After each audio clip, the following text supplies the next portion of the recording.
क्या कभी ऐसा सोचा है कि हमारे शरीर के अंदर ही कुछ ऐसे कह सकते हैं ऊर्जा के केंद्र छिपे हैं जिन्हें अगर जगा दिया जाए तो असाधारण क्षमताएं हासिल की जा सकती हैं। आज हम इन्हीं 7 चक्रों के रहस्यों को समझने की एक यात्रा पर निकलने वाले हैं।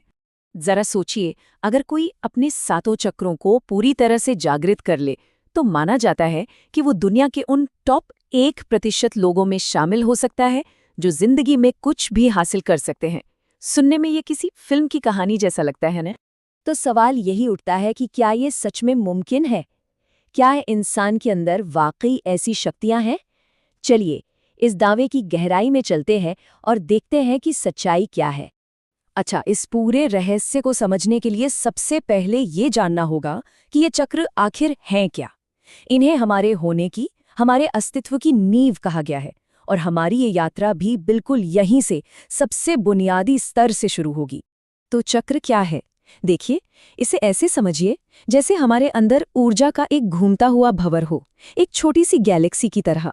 शरीर में ऐसे हजारों ऊर्जा केंद्र होते हैं, लेकिन हमारा फोकस उन 7 मुख्य चक्रों पर रहेगा जो हमारी जिंदगी की दिशा और दशा दोनों को कंट्रोल करते हैं। ये स्लाइड एक तरह से हमारी यात्रा का नक्शा है। ये 7 चक्र हमारी रीढ़ की हड्डी के सबसे निचले हिस्से मूलाधार से शुरू होकर सीधे सिर के सबसे ऊपरी हिस्से यानी सहस्रार तक जाते हैं। ये हमारे अंदर एनर्जी के बहने का एक कुदरती रास्ता है। हमारी यात्रा का पहला पड़ाव है आत्मनिपुणता, मतलब खुद पर महारत हासिल करना। यहाँ हम उन शुरुआती बुनियादी चक्रों पर ध्यान देंगे जो हमें इस भौतिक दुनिया में, इस जमीन पर मजबूती से खड़ा रखते हैं। इनके बिना आगे का सफर नामुमकिन है। ये जो पहले 3 चक्र है ना, मूलाधार, स्वाधिष्ठान और मणिपुर, ये हमारी पर्सनल पावर का बेस हैं। ये हमारी सुरक्षा की भावना, हमारी क्रिएटिविटी और हमारी इच्छा शक्ति को संभालते हैं। जब ये संतुलन में होते हैं तो इंसान अपने हर कर्म का मालिक बन जाता है। जरा इस स्लाइड पर जो फर्क है उसे देखिए। बाईं तरफ वो अवस्था है जब ये चक्र सोए हुए हैं, जिंदगी बस बुनियादी जरूरतों और एंटरटेनमेंट के आसपास घूमती है।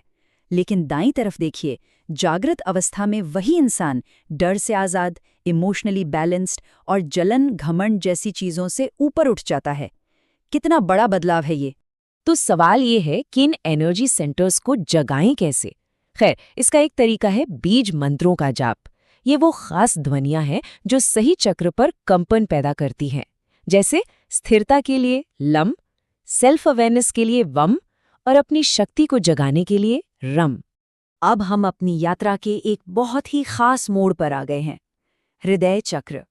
ये सिर्फ एक और चक्र नहीं है, नहीं, बल्कि ये हमारी भौतिक दुनिया और हमारी आध्यात्मिक चेतना के बीच एक पुल, एक सेतु का काम करता है। अनाहत चक्र यानी हमारा हार्ट चक्र, ये प्रेम और करुणा का सेंटर है। इसे वो पॉइंट माना जाता है जहां हमारे अंदर की धरती यानी निचले चक्र और आकाश यानी ऊपरी चक्र आकर मिलते हैं, और यही मिलन हमें एक पूरा संतुलन देता है।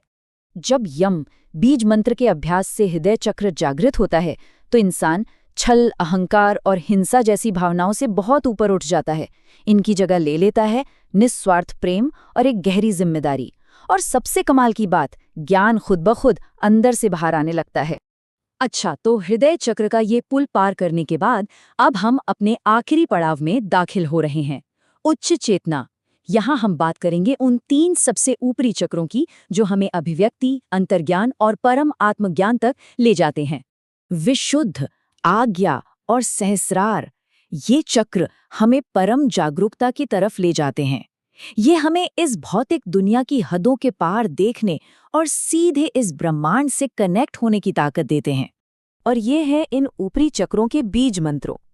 हम मंत्र शुद्ध अभिव्यक्ति के लिए है, और यहाँ एक बहुत दिलचस्प बात है, आज्ञा और सहस्रार दोनों का मंत्र एक ही है, ओम, लेकिन इसका असर अलग अलग होता है।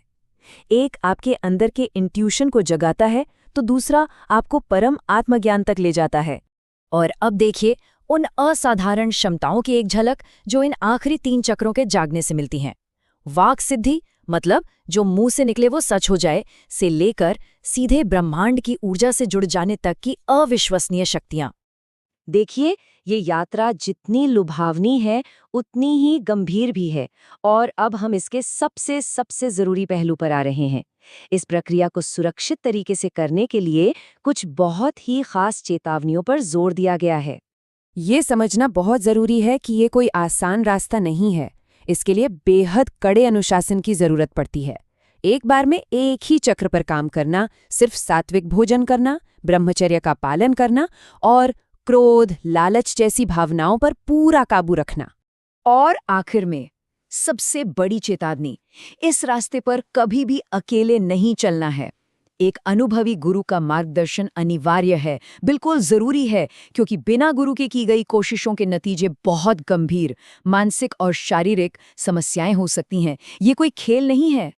तो ये सारी बातें हमें एक आखिरी सवाल पर लाकर खड़ा कर देती हैं। क्या हमारी सच्ची क्षमता, मतलब जिंदगी में कुछ भी हासिल कर लेने की शक्ति, असल में हमारे अंदर ही कहीं छिपी हुई है और बस सही ज्ञान और अनुशासन की चाबी से उस ताले के खुलने का इंतजार कर रही है?